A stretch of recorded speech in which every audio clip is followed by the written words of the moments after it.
फजूल बकबक जो है ना, ये तो ऐसा फसाद करवाती है जिसका इंतहा नहीं।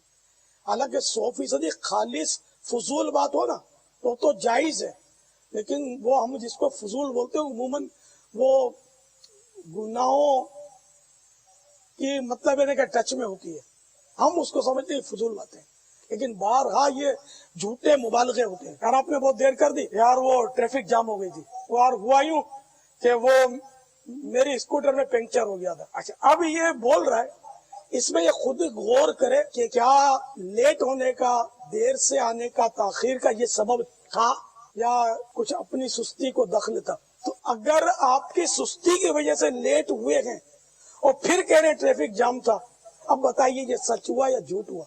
इसलिए ट्रैफिक जाम मिला आपको कि आप वैसे ही लेट निकले थे।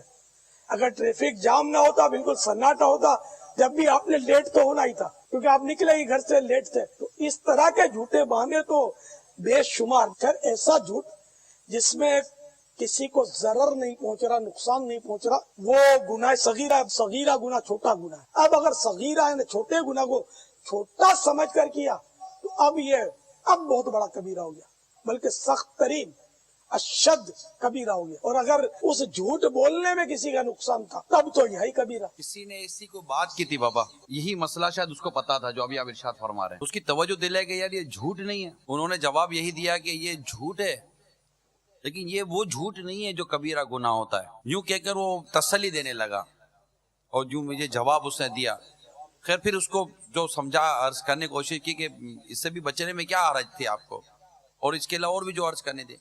तो ये होता है कि जब हम किसी को इस तरह के शरई मसाइल बताते हैं तो उससे बचने के बजाय मजीद जुर्रत पैदा कर लेते हैं। अब वो बोलने की आदत, मैंने हाजी बहुत सारे वो निकात लिखे हैं जो हमारे मुआशरे में हम झूठ बोलते हैं, यानी हमारे यहाँ बोले जाते हैं, लेकिन इसको कोई झूठ तस्वुर नहीं करता।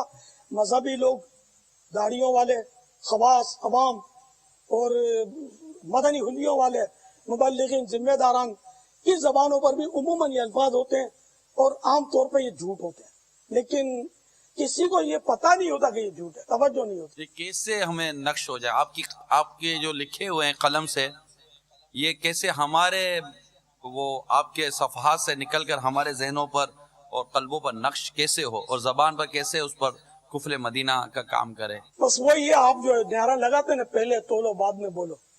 अगर हम तोलना सीख जाएंगे ना और बाद में बोलेंगे तो फर्क पड़ेगा, लेकिन हम पहले बोलते हैं फिर तोलते हैं। वो नसीब वाला होता है जो बोल के भी तोल लेता होगा। ये भी सही है, मजा फरमा रहे आप, वरना तोलते भी नहीं है, बल्कि अगर उसके बोल को पकड़ो ना तो वो कई दूसरे वो बोल चला देता है उसके तहफ्फुज के लिए। यानी एक झूठ को छुपाने के लिए कई झूठ बोलता है कि मेरी मुराद ये थी, मेरा मतलब ये था, हालांकि अब भी झूठ बोल रहा है कि इसकी ये मुराद या मतलब नहीं है। अब जिसके आगे वो अपनी शख्सियत बचाने के लिए रास्ता निकाल रहा है ना कि नहीं ऐसा नहीं ऐसा नहीं, हकीकत ये है कि उसके आगे वो मजीद अपनी शख्सियत डैमेज ही कर रहा होता है। वो अब उसके आगे वो शख्सियत बन नहीं रही होती, वो मजीद उसकी शख्सियत डैमेज हो रही होती है कि अगला अब ये भी समझ आता है कि यार एक तो उसको मानना नहीं है और फिर उसने अपनी शख्सियत को बचाने के लिए मजीद ऐसी बातें करने का अब डर लगता है कि शायद अब वो ऐसा जुमला बोल देगा कि अब मजा ही नहीं आएगा, तो लपेट लो। जी जी नहीं, वाकई बातों का किसी को समझाने की कोशिश करो ना तो ऐसा गले पड़ता है कि वो अपने पछताते कि इसको कहाँ चढ़ दिया। आपने बहुत प्यारी बात की थी बाबा, एक मरतबा कई मरतबा इरशाद फरमाई है कि वो शख्स बड़ा महरूम है जिसे कोई समझाने वाला नहीं है।